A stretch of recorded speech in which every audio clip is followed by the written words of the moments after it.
A few days ago, I had the privilege of actually being able to do an interview with Denice Duff. And yeah, guys, this is Bloodee Jacob here, and I just got to talk to Michelle herself just a few days ago. In anticipation of the recently announced Subspecies V Bloodee. We talk a little bit about that, get some tidbits about that without going too far into it. As well as some of her other projects and work throughout her career, like Invasion with Luke Perry, for instance. Of course, Days of Our Lives and Young the Restless. And I just gotta thank you, Denice, just for being so kind and patient with me. I'm not the most experienced interviewer or anything. I kind of like to have it flow more like a conversation, so like question. But I'm still getting used to it. But she was incredibly patient with me. You were very, very kind. She gave some really nice and fun insight into certain works of hers, and I really, really enjoyed it. And thank you again. And for the rest of the fans, I really hope you enjoy this interview. It's a pretty good one. So yeah, thank you again. Enjoy, guys. Alright, I just gotta really thank you right off the bat. It's a really big honor to be able to talk to you. Oh my goodness. We're all in the same boat of just loving to create cool pieces of work. Mm-hmm. Now, you're in Michigan? Yes, I am. Alrighty. But yeah, I gotta admit, I didn't watch the Subspecies movies until about a year ago when I went on to Hulu and they had them available on there at the time. I just gotta say, I really fell in love with them, and your portrayal as Michelle over the series, it's been really, really wonderful to watch. Oh, thank you. Well, going to be, I get to play the pre-incarnated version of her in part 5. Uh-huh. But I digress. I jump ahead of the game. And yeah, I know Ted Nicolau and Anna's their scouting locations last I knew. Yeah, well, Honest is in Denmark, and Ted is in Albania, which is where we're going to be filming it. So Ted is out here right now, and he's doing the location scouting and meeting with the production designers. Mm-hmm. So, yeah, and then Honest just got his some head casting for, like, by the makeup artist. They went out and did some stuff to get some of the latex prosthetics that will be going on him. They got cast for that. That's great. That's something I've always loved about the series, just the on-location filming. It looks really, really terrific. I mean, it's all that you see, I mean, at the time, Romania had just lost, Ceausescu had just been killed. Mm-hmm. So it was no longer a communist country, and they were kind of figuring out what to do with their freedom. Right. And so it was just very simple and backward, and unpredictable things would happen, like we'd run out of water because the shipment didn't come in from Germany, or we would blow fuses, and food was very basic. But it sort of added to the ambiance of doing this kind of thriller feature. And, our lives were never really in danger as actors, but it definitely wasn't like if we shot in the back lot of Paramount Pictures, by Universal Studios or something. But you really got this. You got real cobblestone streets, and you got real castles and opera houses and those dungeons that we go in. I mean, many of them were these real sarcophaguses and these grave sites that we went to, the real cemeteries.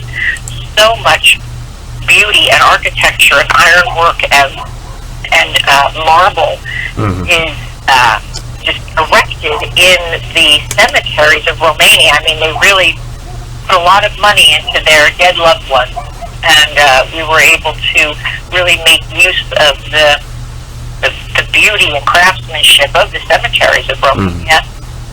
Yeah, and it shows. It just looks absolutely great in every film, from the first one to Bloodstorm.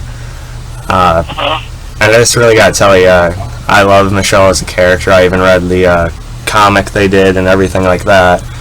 And you as Michelle, it's people talk about like these other horror, female survivors all the time, like Nancy or Laurie Strode and things like that. But Michelle's right up there for me.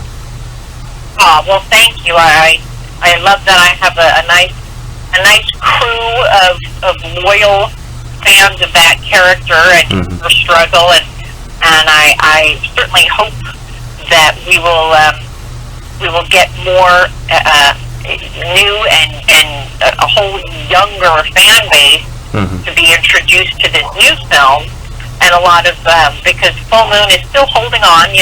Part 1, 2, and 3 were done in coordination with Paramount Pictures. We had a little more budget because they were in co-production and did films like Trancers and Puppet Masters and but Full Moon doesn't have that now, and they're making films for a much lower budget. But Ted wrote this script for Subspecies V about 15 years ago. Wow. Or more, and I remember, like, we got to get this going on. I mean, we're all still alive. And so but he never wanted to do it because he didn't want to do it, for $50,000. He and the look of this series has to be, the integrity of it needs to be maintained, and you can't just do it, somewhere in Culver City or in Van Nuys. These are all LA places, it wouldn't work. And so he'd rather go to his grave with the script than just do it in any sort of quick shoddy fashion. And the last couple of years, we really just as a cast, and Ted really put a lot of attention on wanting to get this done. And then we have, there's a gal named Jessica who started a bunch of fan clubs for Subspecies on social media. And, and it was so wonderful. Like, she just really, almost single-handedly kind of put a social media presence there to tie into what Full Moon and Charlie Van had been doing, and he's never, he hasn't really lost steam. I just admire this man who, like a vampire, can't be killed, and he just keeps reinventing himself and creates films and allows people to consume it in many different ways. People don't just go to Blockbuster and rent a video anymore. And so he's created all, the streaming and he was always ahead of the curve with doing behind the scenes. And I don't know if when you saw it on Hulu, if you got to see any of the behind the scenes footage. Did you? Oh, since then I bought all the movies on Blu-ray and DVD, and I've watched those on those. So they have the video zones on the DVD. Yeah, I've seen those. Okay. Yeah. And see, now he was doing that back in 1993. And you weren't seeing that in films that were shot back then. They didn't send an extra cameraman usually to cover, like, what kind of funny shit's going on. So it was very ahead of its time, and certainly for us actors, how great is that to have such a little photo gallery of our time there, because seeing what goes on behind, you almost can't explain it with what you see in front. So we'll always have that. But he's producing now several films where he's really continuing to do the behind the scenes, and is going to be streaming bits of the movies as they're being filmed. So when we're out in Albania in October, I'm super excited because I'm very active on social media. And I'm always doing my Instagram stories and Facebook stories and putting together little videos, and it's like I'm able to meet the fans one-on-one with it, like on my phone at 11 o'clock at night when I'm having a peanut butter sandwich, whereas the only way before that I could do that was to go to the Chiller Convention in Jersey. or to go to some fright festival or HorrorCon or something, a few, whatever, once, twice, 3 times a year. But now, every day, you can have some sort of interaction with a fan of the film and be able to, hear what they thought of it and get their ideas. And now to be going back and doing a 5th one in this day and age with, just all that we have at our fingertips to share the behind the scenes of it. I mean, I'm so super excited. And that Charlie's also going to be sending someone out there to cover it. But heck, I'm going to have to bring like 3 spare batteries for my iPhone because I just want to be nonstop sharing the piss out of this. That's awesome. I mean, I was just at a horror convention actually in Chicago. One I think Charles Band was at a couple years ago, Flashback Weekend. Yeah. What's it called? Flashback Weekend. Oh, okay. I don't think I haven't been to that one. Please come. We go to that every year. Oh, okay. But they had a full moon table there, and I got the link or wherever you have set up for the streaming that you're gonna do when you start filming. Oh, okay. Well, hey, tell me, how does that work? I just know people are going to be streaming it. So you said you get a link, and then you click on that link, and so right now, are you able to see other films that are happening? I think so. I mean, I was just kind of asking about Subspecies, but he just said to go there. I love your loyalty. I love your loyalty. Yeah, I got a shirt. I'm wearing a Subspecies shirt right now. Oh my gosh. See? I was ready. You are. You're all game face. You're, fully on brand. I appreciate that. I even picked up this kind of retro-looking Radu figure that they made in the 90s that I found there, too. Oh, yeah. Rep, I think I have maybe 2 more left. I was given a whole bunch, and I'd autograph them and sell them. Of course, I was truly waiting for the Michelle doll. But are they ever going to make that? I don't know. I think maybe if they were, now would be a good time because part 5, Michelle's pre-incarnated character is named Helena. And she has a little more, she's got a little more vampire balls in her, let's say. That should be fun. Yes. And the costumes we're working on, I have someone special that's going to be working on them for, my character. And it's great. I read the script. I don't know who the other actresses are, but I know that there's definitely 2 other gals that are, their characters are written fantastically, and they should, be stunning and badasses. And and it takes place. It starts in the 1300s and progresses to the 1800s. So it's a very Game of Thrones kind of palette visually.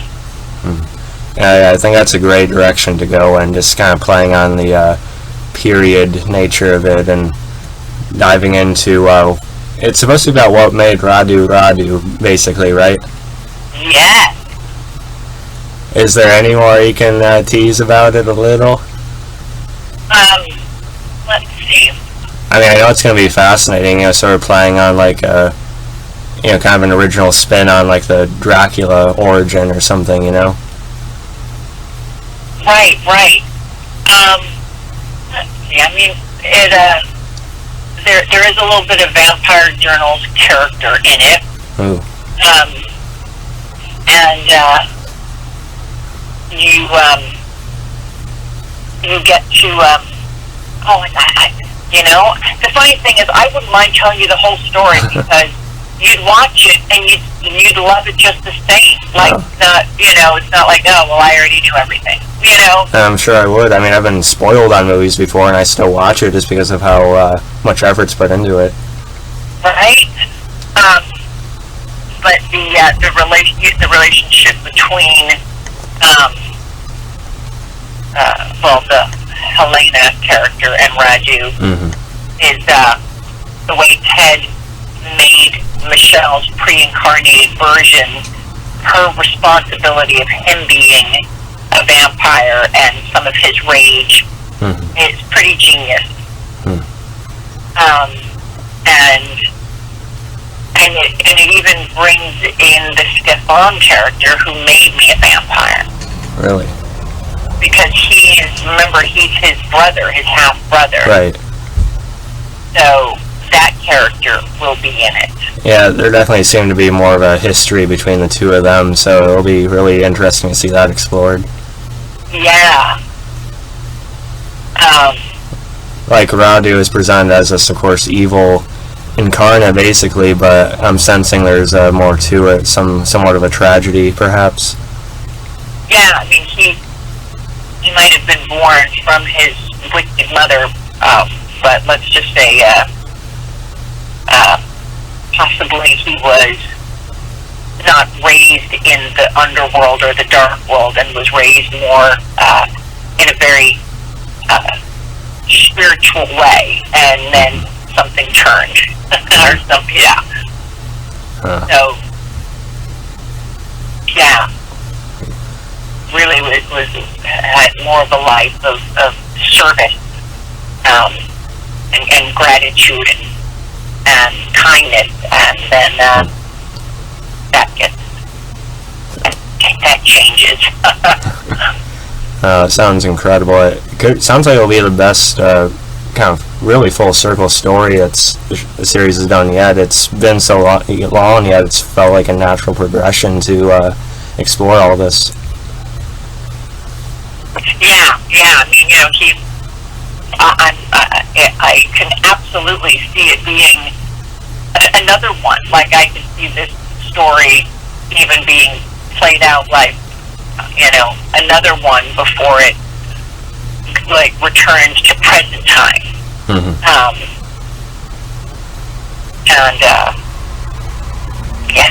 What else do you want to know?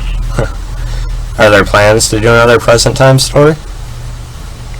I don't know.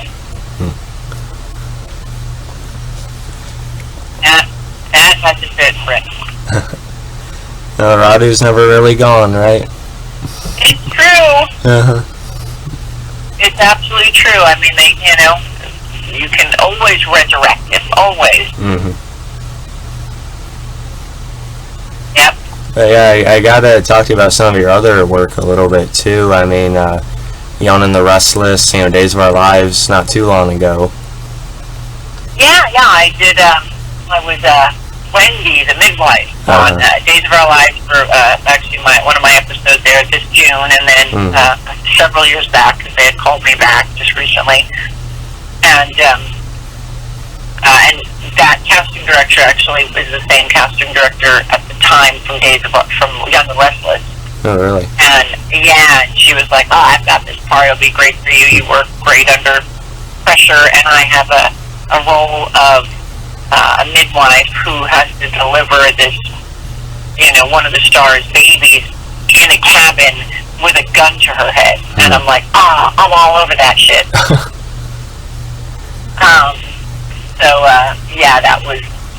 That was a fun gig, and then they brought her back. And, but I was on Young and Restless for a year, and I had a contract role on that. I played the character of Amanda, and I was basically Miss Jeannie Cooper, Mrs. Chancellor's daughter-in-law. And I'm trying to think about people who might have seen the show Brock. I was Brock's lover, and we had a baby named Mackenzie, and there was the whole Mackenzie and the Billy and Mac storyline, Billy and Mackenzie, and I played Mac's mom, and she didn't have a mom in the show when she was on the show, and she was there for several years, the character, and they would talk about this mom of hers who was in Europe and backpacking, and then when they decided to actually bring the character back, they cast her, and they did quite a big casting, and anyway, I nailed that part, and that was so super fun. And on my resume, one of the last things that it says, there's a section that every actor has on their resume that says special skills and interests. And that's where you put things like your skills, usually meaning like your sports, you know. Right. And you put things that you're pretty proficient at, you know. You know, skateboarding, snow skiing, volleyball, baseball, you know, and you can then put, you know, if you karate, black belt or something. And then you can put, you know, award-winning photographer, juggler, and vampire. And so so I wrote and vampire. And when I did my screen test, because for a soap opera, when it gets down to like you and 10 other people, you go to hair and makeup and you do a full hair and makeup, and then individually you go down onto the set and you do your scene and they film it. And the directors are up in the director's booth and they're watching it. And so it's like you're filming a real episode. It's done the exact same way. You know, you've already done your in-office casting, that kind of thing. Of course. And now they've pared it down to, you know, from whatever, seeing 300 girls to their 12. So I'm on the set, and I guess I'm like number 9 out of 12. And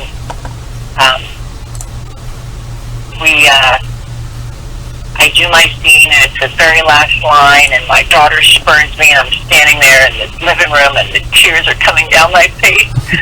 And just when I knew that they got enough, you know how the soap opera zoom into your face, and then it cut. So just when I knew that, I just sort of like shook off the tears, and I looked right in the camera, and I was like, "That was so fucking fun!" and all of a sudden, the director comes down. He's like, "You must be a friend of Stafford." And Stafford is one of my best friends who's on that show. Plays the Phyllis character, and we both have to talk like truck drivers. And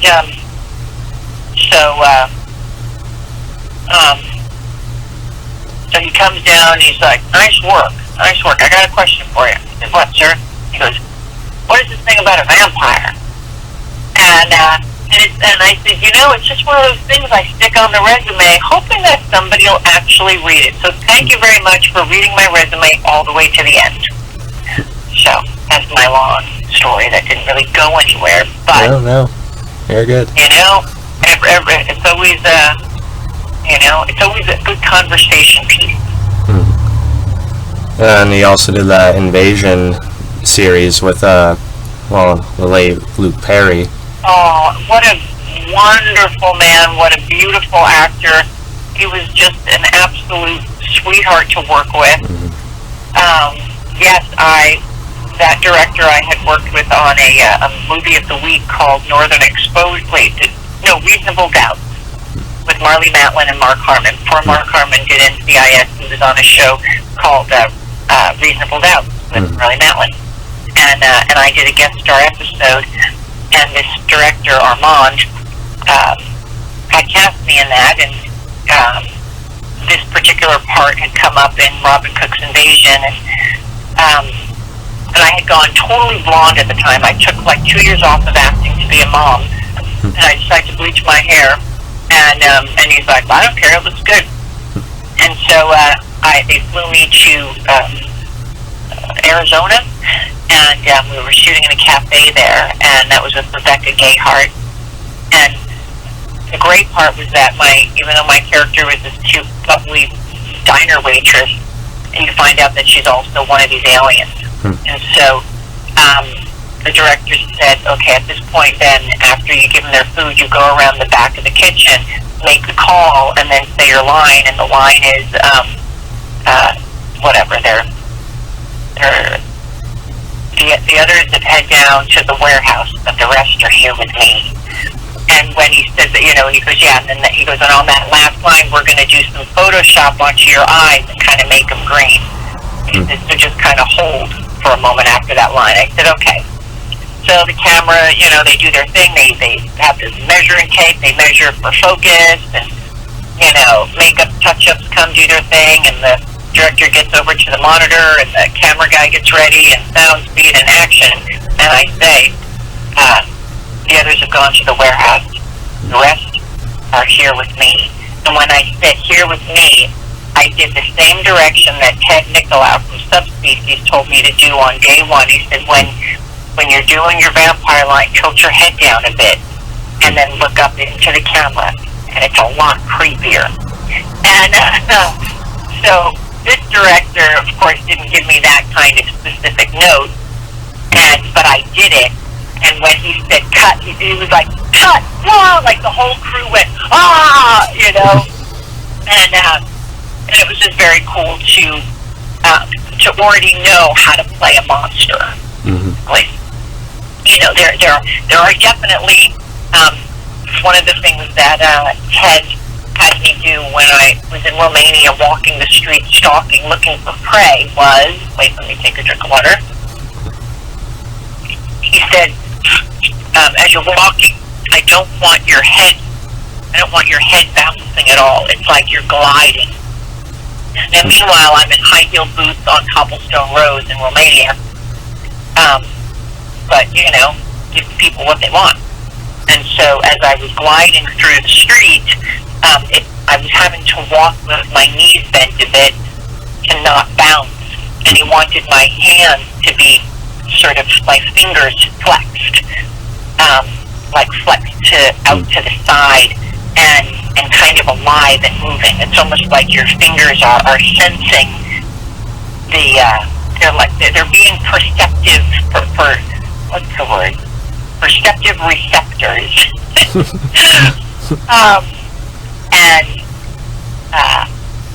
Yeah, so like, and it seemed so weird, that direction, and yet when you see the scene of me walking down the street going into the rock and roll club, for example, and my fingers are doing that, and I'm walking, trying not to just do like a Victoria's Secret runway model bounce, like that's a different walk. You know, this was like gliding as if not even moving.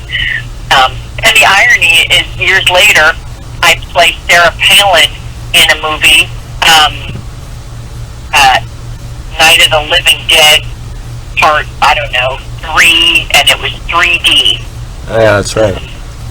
And the director had cast me in a film called The Strawn House with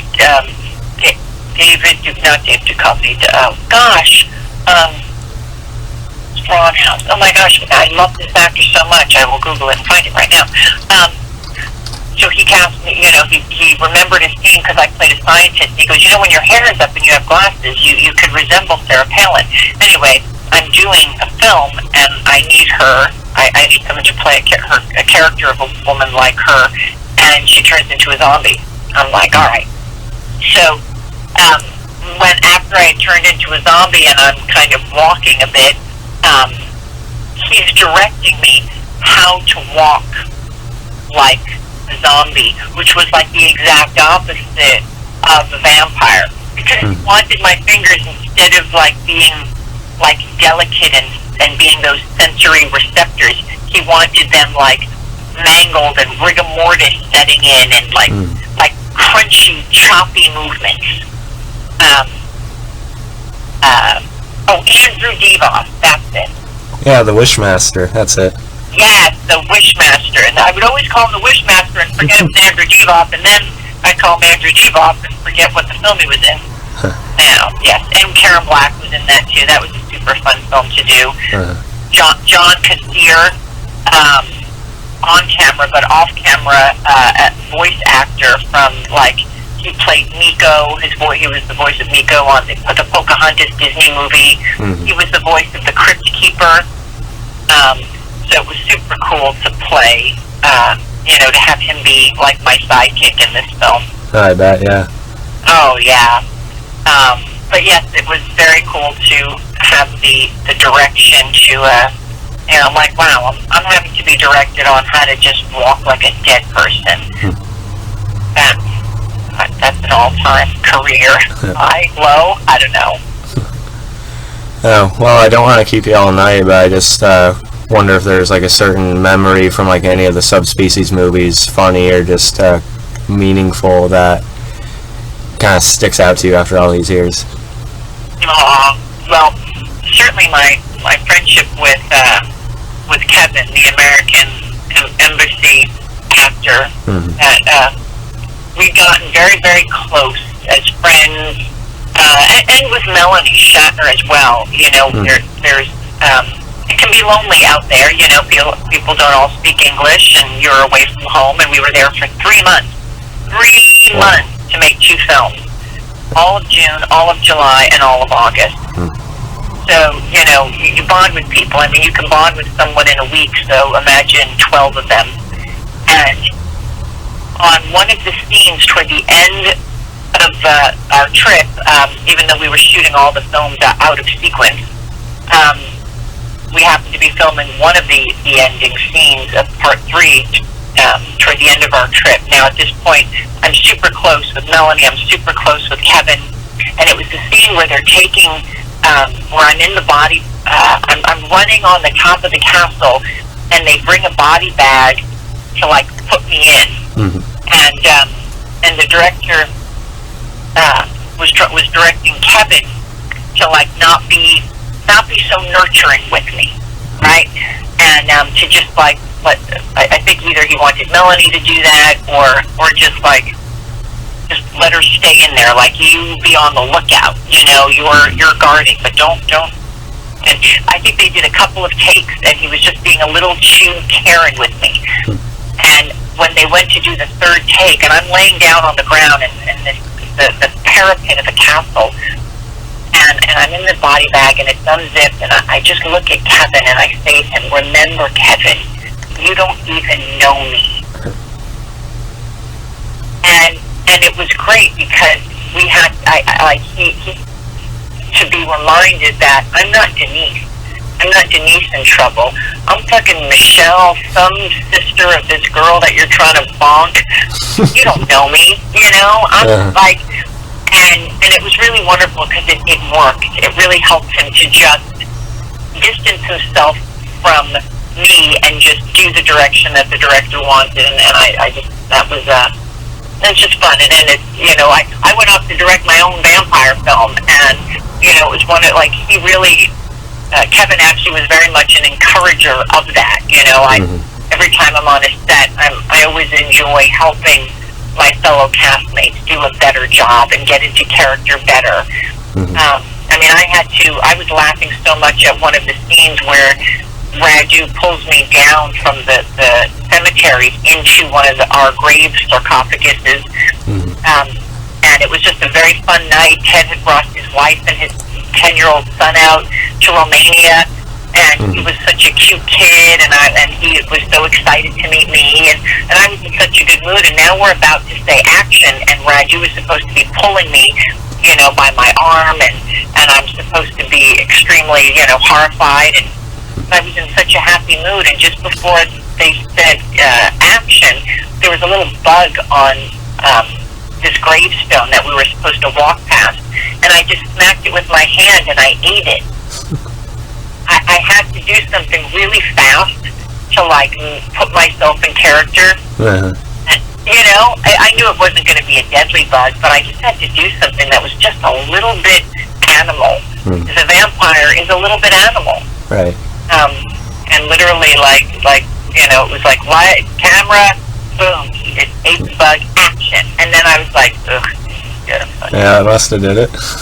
Yeah, it was like, look at what you've stooped to.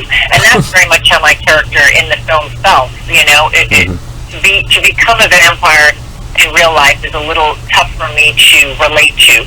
But potentially, think of the fact that I went to Romania and got addicted to drugs, and this guy was my pimp. That's something easier to relate to, and is still very repulsive.